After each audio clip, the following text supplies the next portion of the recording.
Hi everyone, I want to keep this short. You all know about the great products here at Old Time Radio DVD. Well, now's the time to purchase. Why now? Just can't afford to keep on doing this forever for free. So go to oldtimeradiodvd.com, take advantage of our great pricing. NBC presents Short Story. Tonight, James Aswell.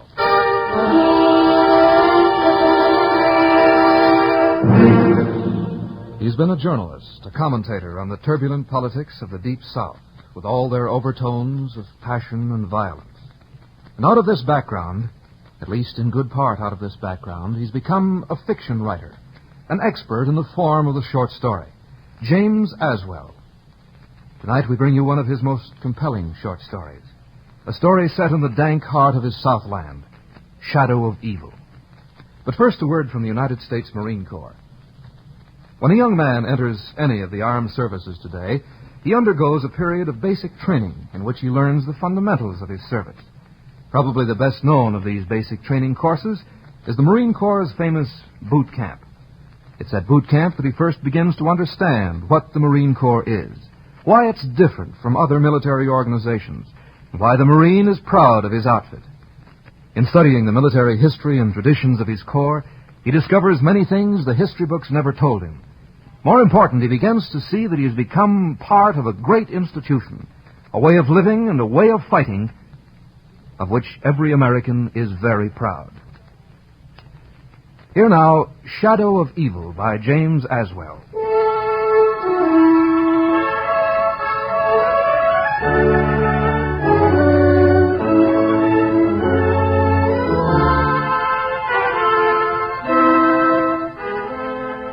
The dawn is cool and full of promise, and the promise is false. This should be the happiest of days for me, and yet, even now, while my husband loads the car for the trip to Capital City, I feel faint spectral shocks. And in the bright dawn, the shadow of evil is upon me. Clary? Yes, Steve? What, are you going to stay up there on the porch all day, honey? Come on. The car's all packed. Coming.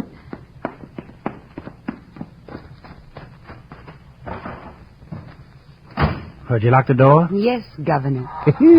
Well, hold on to your hat, lady. This is it. Before us lie 200 suffocating, glare-flashed miles of highway to Capital City. This is the Glory Road, the end of the big dream for Steve. Yes, most certainly the end of some dream. You happy, honey? Well, what woman wouldn't be happy at the thought of her husband running for governor? Well, you seem kind of quiet. You're going to be the governor's wife, honey. The first lady. Don't that mean anything? The governor's wife. You're proud of me? Proud as proud. A little frightened, too, Steve. Hey, honey, I haven't had a drink for 8 months. You know what that means? I do, Steve. It's wonderful. Oh, I got it licked 3 ways, honey. Well, it was you who did it, Steve, not the doctor. Well, maybe. But you can bet your boots that Kanger knows it. Yes, sir, I've got it licked, or he wouldn't have asked me to run on the machine ticket. How about a kiss, honey? Oh, I'm going to need you, Clary. I'm going to need you to help me. Yes, Steve. I know. Is this why I'm afraid? Is it remembering? It was always just one, honey. Then the brawls and disappearance for days and weeks. And then at home, Steve crawling around the house, begging for a drink, whimpering like a baby. And the inevitable finale in the rest home in the neighboring state. Is it over? See how he rubs the scar on his wrist. He does that when he's upset. Do you realize, Mrs. Lenahan, that you and me have got a doggone good chance of living in the governor's mansion for the next 4 years? Yes. Well, doesn't it give you a bang, woman? Clary, what on earth are you dreaming about? Funny, I was just remembering when we first met at Central State. Oh, Lord. Lord, we were a couple of crazy kids. You were going to have a band, and I was going to be your vocalist, remember? Yeah. Shucks, that was kid stuff. That was terrible junk, Ree. Was it, Steve? You know it was. Darn fool, I swear I... Did you see that truck almost run me off the road? Doggone. Light me a cigarette, will you, Ree? Yes, darling. Yeah, I reckon politics runs in our blood. I got elected to the State House of Representatives easy enough, didn't I? Well, with the right kind of a publicity manager, I could... Say, what about that friend of yours, honey? You know, the fellow that used to teach at Central State and then went into the newspaper business. What was his name? Hugh? Yeah, that's it. That's it, Hugh Kempton. What do you think of Hugh Kempton, honey?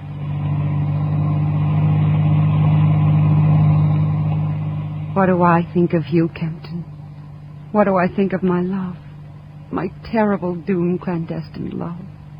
Oh, Steve, if you knew, if you only knew. Well, what do you think of Hugh Kempton? Oh, honest, Ree, you're someplace else this morning. I can't seem to reach you. I'm sorry, dear. It's just that I'm so excited about all this. Yeah.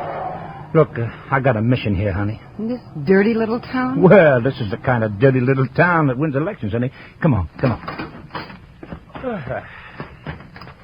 Across the dusty little square toward a lone pine building where a fat man with a stubble beard waddles off the porch. Hi, Mr. Steve. I see you got my postage card. You bet I did. How's Hurd? He ain't no better.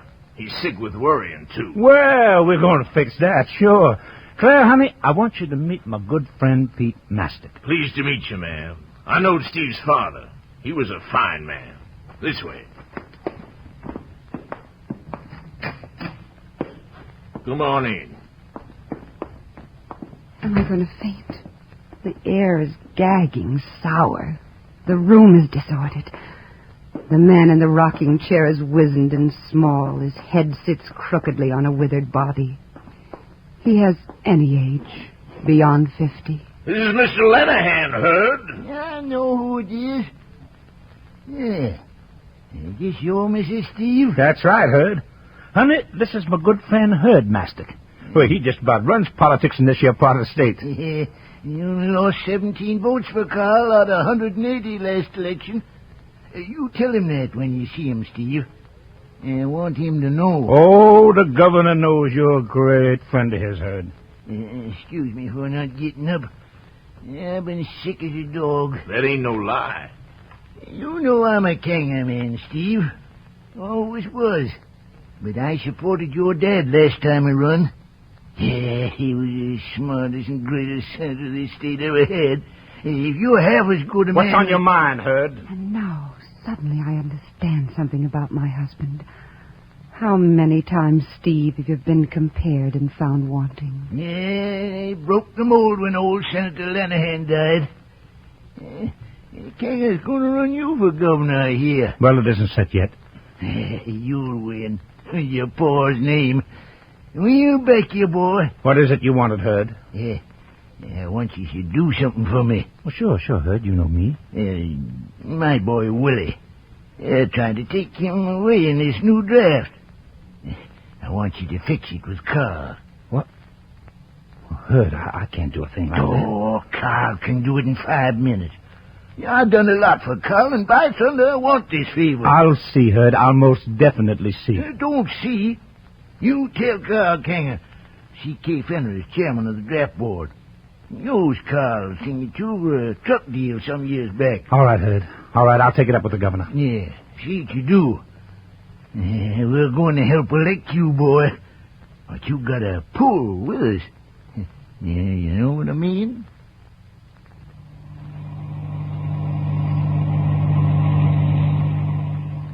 Well, what'd you think of Hurd Mastic? He ought to bathe. Oh, you'll get used to him. I think not. Are you going to get his son off? Well, you have to kid him along. That's politics, honey. Steve, suppose you lose. I can't lose. I feel it in my bones. Suppose. Oh, Clara, you talk like a doggone fool. Don't you realize I'm set up to be governor of the state? Good Lord, woman, don't you know what this means to you and me both? Quit fighting me all the time. For Pete's sake, let me be. All right. All right, Steve.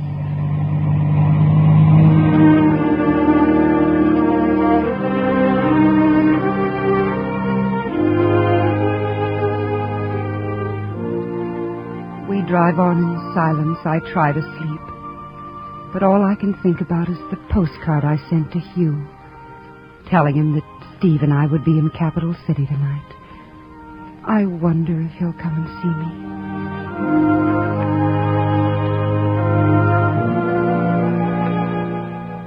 The chair in the foyer of the governor's mansion is hard and uncomfortable. I sit stiffly trying to read a magazine. At the desk in the corner sits a state policeman poring over a crossword puzzle. It is almost 7 o'clock, and Steve has been with him over an hour. What's that, officer? Pension marchers setting off fireworks. We're going to give the governor a torchlight parade tonight. Thank him for all he done for him. Old people? Yep. Brought him from all over. Sent the school buses after him. Oh, they must think a lot of the governor. They know better not to come. He was rounded up and told. If they want them checks, they better march, and they know it. Listen to him, will you? Clary, honey. Steve. I'm sorry I was so long. Will you come in here, please? It looks good, darling. Things look very good. Darling, I want you to meet Governor Kanger. This is your wife, eh, Steve? I'm very honored, Governor. Sit down, girl. I'll be quick. Thank you. She dresses too fancy. Get her some clothes like poor folks wear. Make her don't be afraid to sweat. You hear, girl?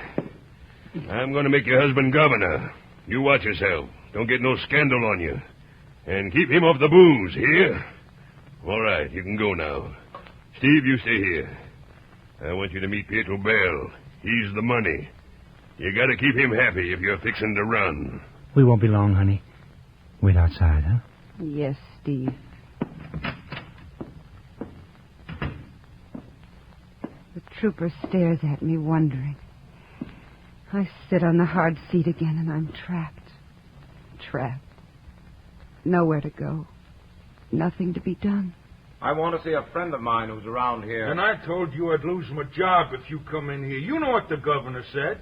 Now, if you won't listen to me, maybe this will... Oh, don't, wait. You know this fellow, ma'am? Yes, he's a friend of mine. You know, you better quit waving that club, Harrison. Someday the governor's going to be murdered, and people will wonder if you did it. Hello, Clary. You look swell. He looks the same as ever. Tall, angular, slightly stooped. Owlish behind the horn-rimmed glasses. Now, listen, you can't stay in here. Okay. Sorry, Clary, I'm verboten in here. Where can I call you? Wait, I'll walk outside with you, Hugh. Now, ma'am, the governor... Oh, you shut up. I'll do as I please. Come on, Hugh. Magnificent. Oh, they make me so mad sometimes with their self-importance. Let's talk here. From what I hear, this will soon be your front porch anyway. Hugh, I'm glad to see you. So glad. I've thought about you. I've thought about you, Clary.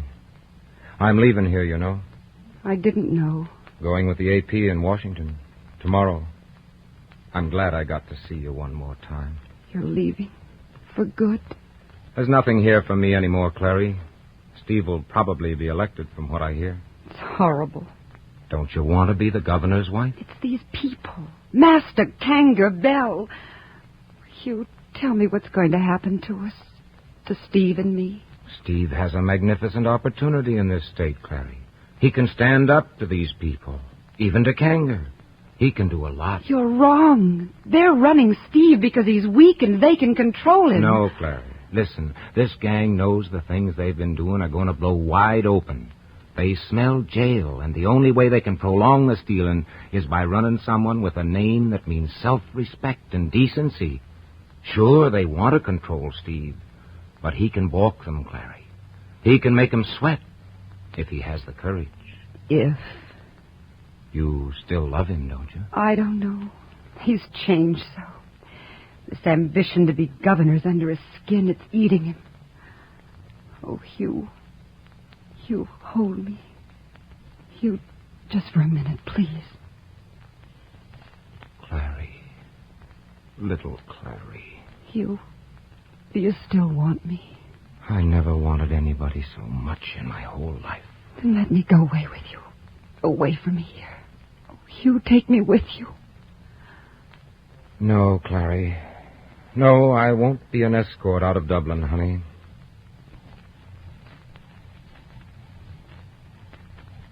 I don't understand. That's professor talk. You see, I love you, Clary. You, Always have, with each separate nerve. But you never loved me. I do. No, Clary. Those months when Steve was sick and you were in trouble, I was a comfort to you. You didn't have to mother me the way you did Steve. But in your eyes, I'm an IQ, not an equal. You love Steve the only way a man wants to be loved, Clary. You'll get used to politics.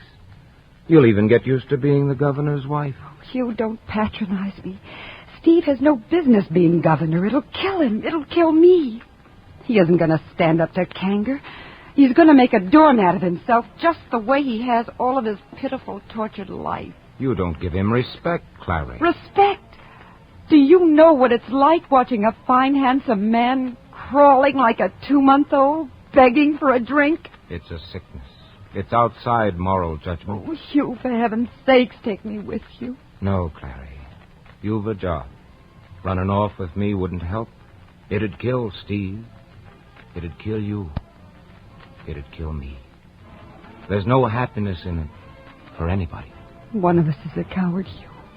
You for not taking me, or me for wanting to run away. Morality makes us both cowards. Goodbye, Clary. Don't go yet. Goodbye. I'll come after you, Hugh. I'll come to Washington. I don't think you'll leave him. My luck to Steve. Oh, Hugh. Hugh. Oh, Hugh.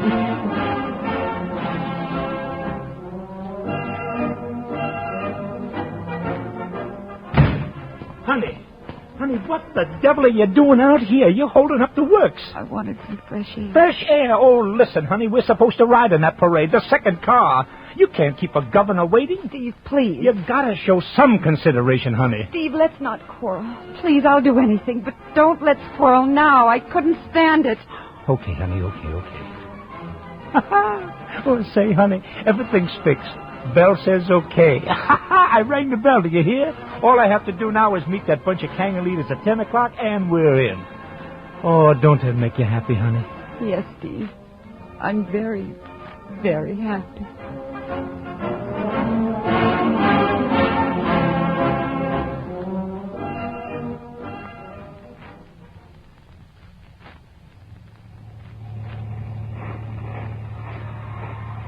The limousine is a dark, soft cradle. We roll along the tree-shrouded street where a ragged crowd stares without enthusiasm. Behind us, the band plays, and the old age pensioners sing in a ragged falsetto. And over it all, I feel the shadow of evil.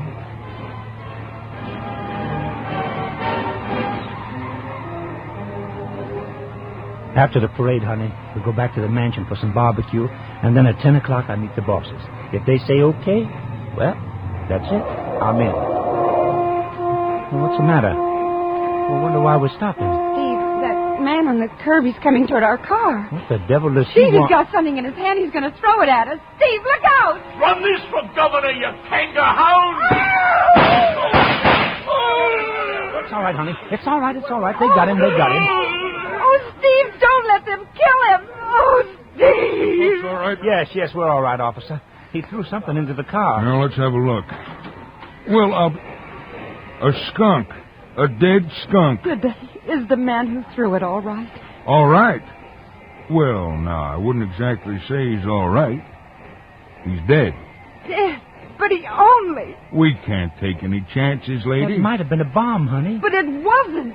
Doesn't it matter that it wasn't? Oh, you're taking this much too hard, honey. Now sit back and relax. Come on.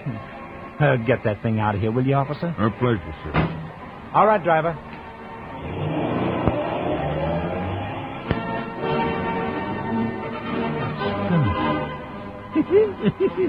You smell it? It's really not as bad as you'd think, being thrown in here like that.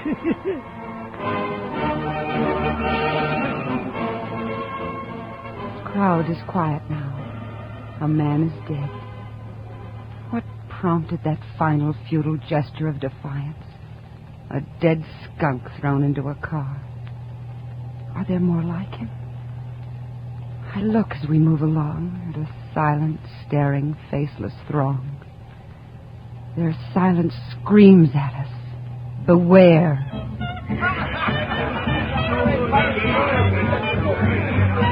Listen, honey, I got an idea. Let's get out of here, huh? We can find a nice, quiet place somewhere and have something to eat, and then I can come back here by 10 o'clock to meet Kanger's bosses. What do you say? Oh, Steve, I'd love it. Honestly, I'd just love it. All right, darling, come on. Come on, we can duck out here and walk up the main street.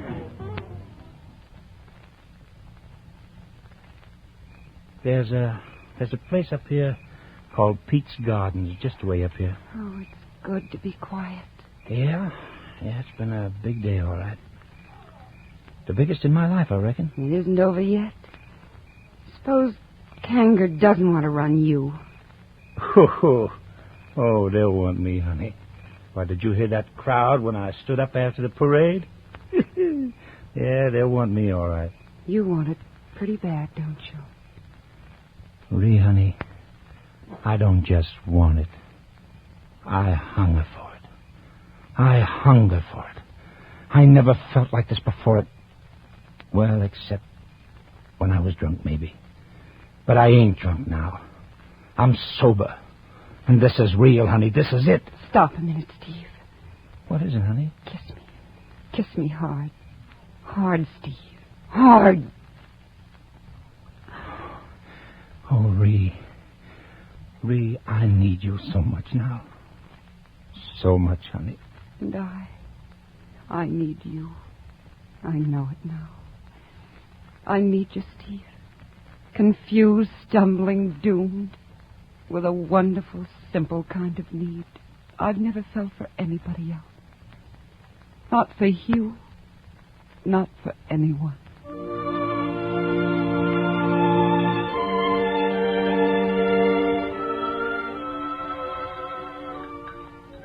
Well, now this is what I call a steak, woman. Why don't you learn to put garlic on meat this way? Governors don't eat garlic. Well, this governor's going to eat a whole bale full every day. Oh, say, honey, what time is it? Only 9. Plenty of time. Oh, it's nice being alone with you, Ree. Look at me, Steve. Full in the eyes. Yes, I love you. Listen. Hey, honey, listen to that. That's my name they're shouting. By golly, Ree, you know what? I wouldn't do it, of course, but I believe I could take a drink tonight, just one drink, and stop right there. Think so? Oh, I know it. Would you like something to drink, sir? Oh, no, thanks. Waiter. Yes, ma'am? 2 scotch and water. Clary. That's all, waiter. Yes, ma'am. Well, when did you start drinking? And why, too? I want to prove something. What? I want to see you take a drink, Steve. Just one drink. And then stop. Clary, I swore I'd never take another drink. I've licked it. That isn't licking it, Steve. Well, you haven't licked it until you can take it or leave it. There's no choice, then someday you'll start feeling low or sorry for yourself again, and wham. But if you had the control to take one drink and stop... Clary, you don't know what you're doing, honey. Yes, I do. It's that first drink that's got you frightened. It's always there, always in the back of your brain, whispering, come on, take me, and I'll destroy you. I don't know. I don't know, Clary. You've always been there to say no for me. Well, sometimes you've got to say it for yourself. I won't be there every time, Steve. Honey, whenever I've been tempted, I've thought Clary would be ashamed of me. I can't do this to her. And now you're telling me it's all right. Yes. Your drink, sir. What am I doing? He won't be able to stop. I know that. I know it as I know I'm a woman. And it'll start again. The old cycle. The sodden nights and days of insecurity with Steve raving drunk. The horrible beatings. and the sly patronage of psychiatrists for both of us. But at least I know this. I can meet that and deal with it. This evil slime into which he's being dragged, I can lose him to that. He can lose what little self he has. So I will endure it. And this time there'll be no Hugh. Nobody to run away with. Nothing. Nothing but Steve. Well, darling? I can do it, Clary. I can do it. I'm confident, Clary. Here's to us, Steve. To us.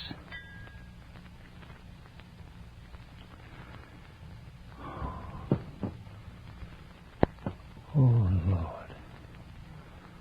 Oh, Lord, that feels good. I can feel it spreading, honey. Oh, I've needed that, Clary. I've needed it for 8 months now. Would you excuse me a moment, darling? Powder my nose.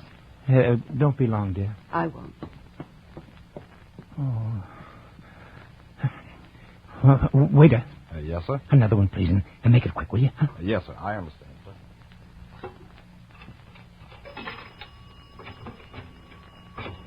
Give me the number of the Star Ledger, please. 7800. Thank you.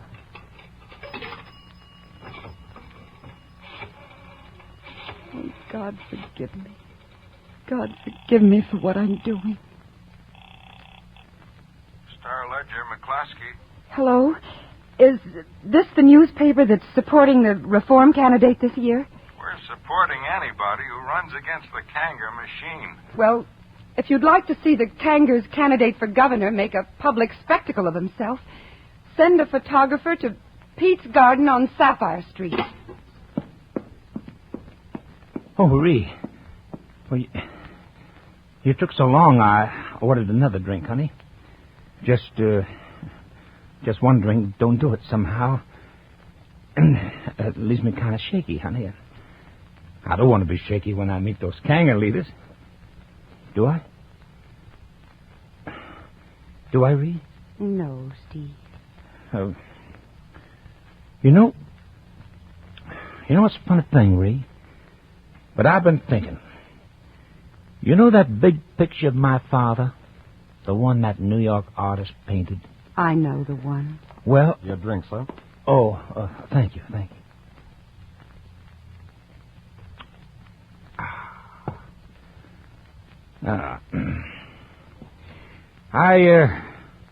I've been thinking, honey.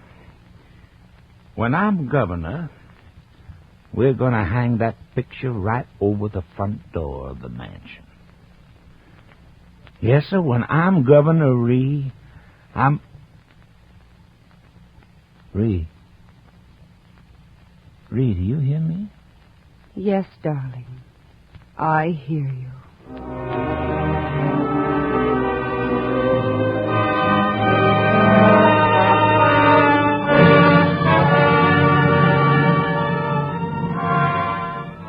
You have heard Shadow of Evil by James Aswell. The adaptation is by George Lefferts of NBC. In tonight's cast, Steve was Wally Mayer. Clary was Kay Stewart. Pete was David Wolfe. Hurd was Earl Lee. The trooper was Shep Mencken. Kanger was Nestor Paiva. Hugh was Donald Woods. The waiter was Marty Warren. Your announcer, Don Stanley.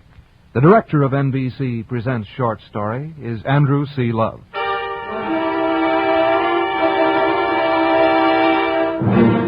Be with us next week at this same time as NBC Presents Short Story. Next week, we bring you a story by one of America's greatest living writers, William Faulkner. The story, Honor. Hear it next week. And in the meantime, bear in mind this message from the United States Marine Corps. A brand new Marine at boot camp learns things about his Corps and his country which tend to change his outlook. These changes aren't confined to his attitude alone. He also changes physically. Boot camp training has a tendency to slim down the heavy ones and fill out the light ones. Boot camp training is rugged, designed to get a man into the best physical condition in the shortest possible period of time. This explains in part the fine physical stamina of the United States Marine. It also helps account for the powerful bond of friendship and mutual respect you find among Marines. This feeling has its roots in boot camp, For boot camp provides a significant and unforgettable experience, an experience shared by every man who becomes a member of the United States Marine Corps.